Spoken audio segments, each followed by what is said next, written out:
Hi, I'm Dr. Elaine Smith, and I'm a clinical psychologist and a business wellbeing consultant. And today I want to talk to you about compassionate leadership.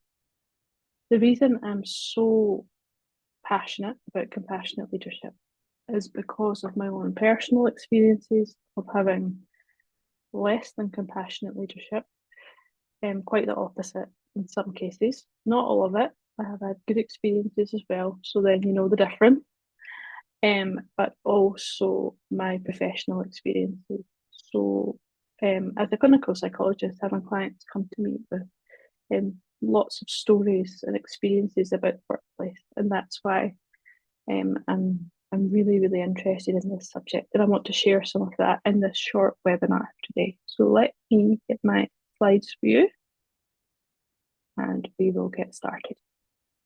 Okay, so I refer to it as the Compassionate Leadership Rebellion. I think it's the new way.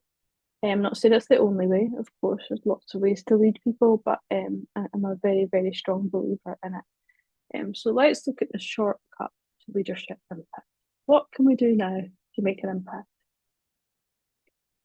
So, what we do know is that traditional leadership is failing, leaders are feeling burned out, teams are disengaged, record numbers of people are looking to, in leadership positions, are looking to leave their jobs or they're on long-term sick leave. Okay. And one thing that people often say is compassionate leadership like soft, is it fluffy, just being nice, like that's not going to work. No, it's not about being soft, it's about being kind, it's about being transparent, it's about being honest. Yeah, so compassion is a lot of things, but first and foremost it's about trust, respect and kindness with your employees. And that's what we're all about here. So then, why is leadership broken? So we know that leaders are burning out, teams and individuals are feeling unheard, and then they feel disengaged. Who wants to work with somebody who's not listening, who's treating them with disrespect? None of us. And we know that highly stressful environments equates to low performance. So the more stressed we are, the less efficient we are, the less we can concentrate, less we can focus. And there's just a whole host of other difficulties that come from feeling stressed at work, spilling into personal life, not relaxing, not resting. And it becomes a bit of a vicious cycle. But we know that 60% of employees say their workplace is emotionally detached. Huge percentage. Leaders feel overwhelmed, they feel stuck in survival mode. They don't know what to do because there's so much going on. Where do they start? Employees can feel like they're just another number, they're craving connection. We've got hybrid working, we're just still working out what the modern workplace is looking like and what the future of work is like. And we know that stress and disengagement cripple innovation, creativity, performance, employee engagement, all of those things. Of course they do. That is a fact. The stats completely back that up. So let's think about what the compassionate leadership rebellion is all about. We know that compassionate leadership leads to higher performance and employee engagement. We know that it's not the soft option. It's not the option where we avoid all difficult conversations, where we're just nice to people and we think that's going to sort of encourage them to work harder and enjoy their job more. No, it's not that at all. It's the smart way. It's the way that we properly connect with our employees, with our teams, with our colleagues, and we use that relationship to boost performance, to boost well-being. It's a very human to human approach. Yeah, it's not, and it's completely transparent. Like this isn't a secret, right? I say to people who want to embark on more compassionate leadership, like tell your staff, like tell them we're making this deliberate change because we know we need to do it better and we want to do it better for you. So absolutely transparency is so important. We know that psychological safety and well-being is essential. Okay, so I talk about leader well-being as well. So psychological safety and leader well-being is essential, not optional, to have your optimum performance and employee well-being. They all work together beautifully well, these topics. So organisations with compassionate leadership see a 25% higher productivity and 60% more employee retention. You probably don't need me to explain about how expensive it is to recruit staff if there's a retention problem. Not just in terms of money, but energy as well, because it's a lot. Recruitment is very resource heavy, and so is training staff, building new relationships, new dynamics. So what we want is we want people who want to stay, and that's something I'm really interested in. Is why do people stay in certain workplaces? I view compassionate leadership, and the statistics, the research would definitely back this up, is that it's the leadership edge.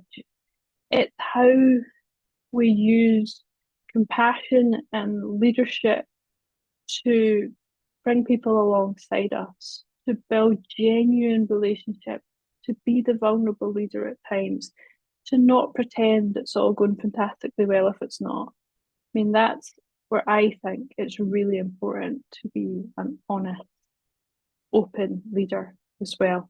Of course, there's boundaries to that, but it's not that you have to pretend you've got it all together. That makes it harder for people to connect with you.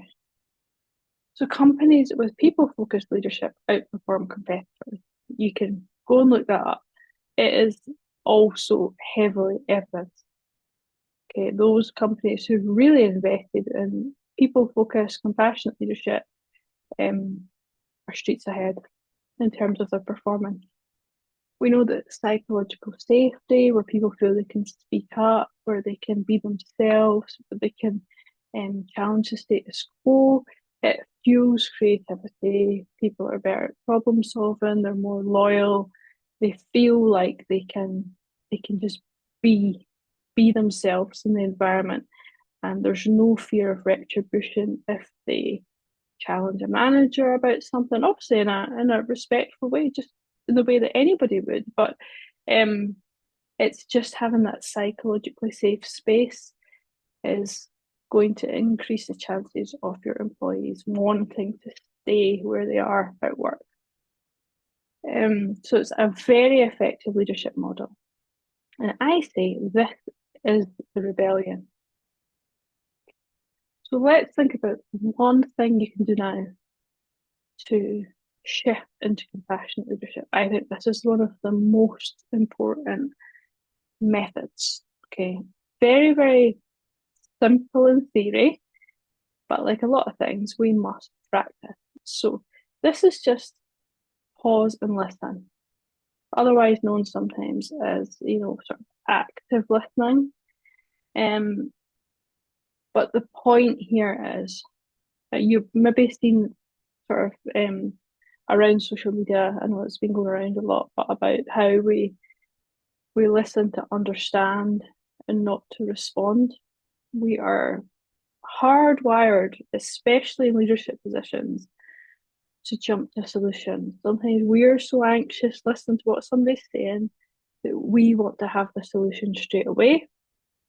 And what happens there is you're too busy thinking about what you're going to say that you're not actively listening to the person. That's what we want to shift. And we instinctively know when somebody's doing that. We can tell when somebody's doing that. As much as we think we're not giving it away, we are, because we are not engaging and fully in the conversation, and we can sniff that out. So instead of jumping in with a solution, stay with the person. And you could say something like, tell me more about that, or I'm here to listen to you. Just tell me whatever you feel comfortable to say, and we'll work this out together, or we'll just chat about it and see how that leaves you feeling today. It's stopping. This is about them, not about you giving a solution. There's always time for solutions, but if we try to bring it in too quick, it can cut people off and make them feel really unheard, which we know is a horrible feeling. So active listening increases employee engagement by 40%. Huge. It's really, really important. Most of us do jump in with solutions, so we just want to pause and invite them to tell us a bit more. In whatever way feels natural for you, just invite them to speak. All you want to do is just listen to what they say. And it's a deeper level of listening when we're just focused on what they're saying. And that really helps to build trust. We can immerse ourselves in the conversation, which feels very different when we jump in with solutions. Okay, so the business case for compassionate leadership. Wow, there's so much on this. This is just a snapshot. So we know when leaders lead with compassion, there's an increase in productivity of 25%. Employee retention increases by 60%. And there's more innovation, creativity, trust, loyalty. Okay?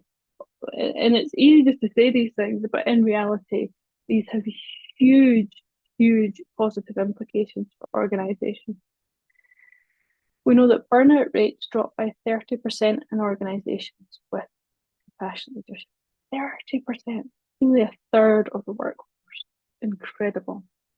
So we know by now that compassion isn't just nice, it's a business multiplier. So think of it like compound interest.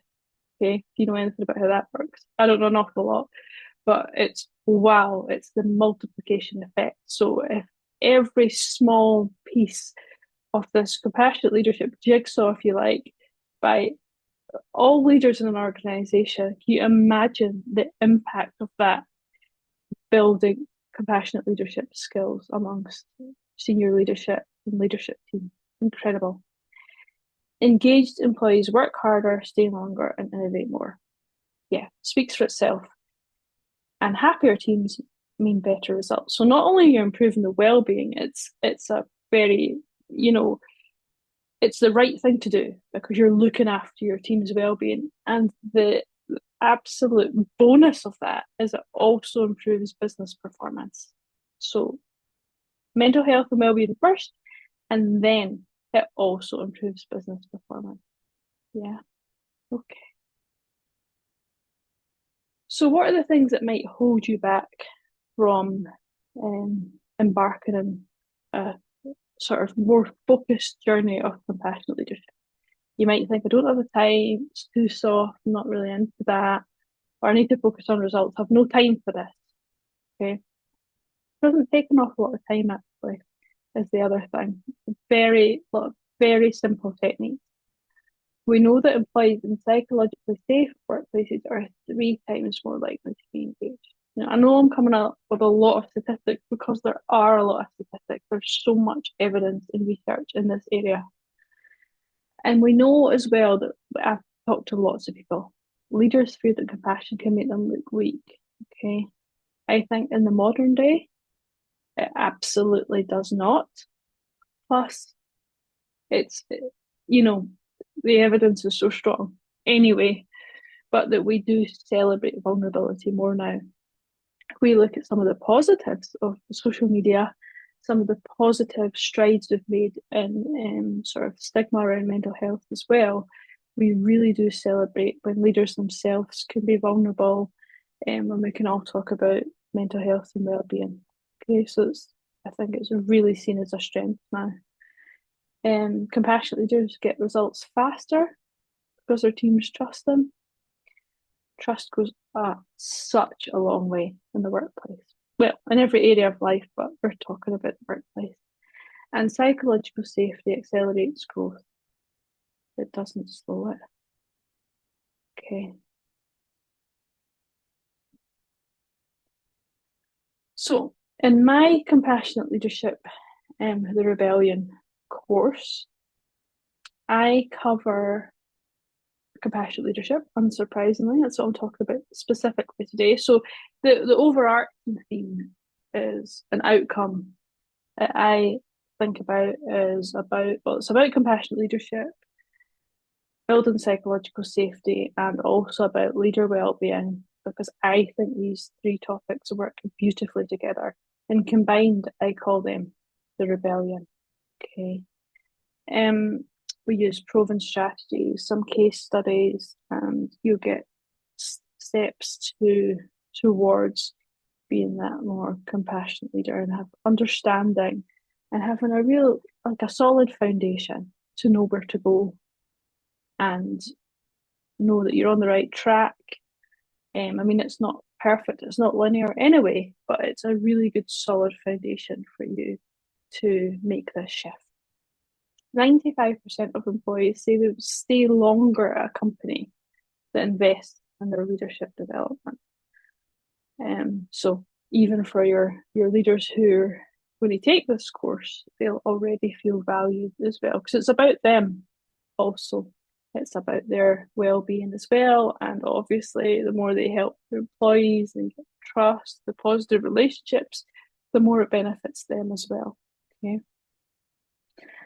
So if this short webinar has helped you, about 20 minutes long, just imagine what immersing yourself in the course could do. It can really open conversations. It can really shift, that collective. We're talking about the compound interest. It can really collectively shift how company culture develops as well. And when everybody's like, yeah, let's go for it. Let's do something a bit different. Okay, you'll get practical tools to make a real impact. Okay. We know that psychological safety, compassionate leadership, and leader well-being are at the core of high-performing teams. We know this for a fact. And there's just a visual to help you understand how these topics work together.